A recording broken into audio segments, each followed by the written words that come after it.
रखले रही रे दादा भल काले खींच के आहा चोली के खोली बनवले बट सब खींच के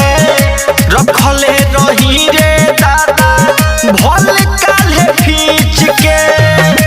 पी के नसाइल बाटे कथी के बोली आए हाय कथी हम बोली लेके लाफुअन के टोली देवरा भरले बचोली लेके लाफुअन के टोली देवरा भरले बचोली लेके लाफुअन के टोली देवरा भरले बचोली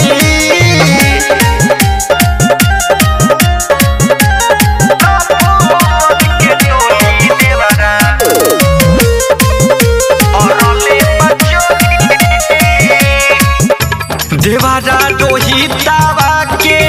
का हम समझाई पागल प्रेमी देवे मोरी में लौटाई का कही रे देवारा रोहितावा के का हम समझाई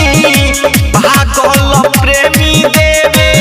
मोरी में लौटाई केहू नाही बोली आए हाय केहू नाही बोली लेके लाफुअन के टोली देवरा भरले बचोली लेके लाफुअन के टोली देवरा भरले बचोली लेके लाफुअन के टोली देवरा भरले बचोली।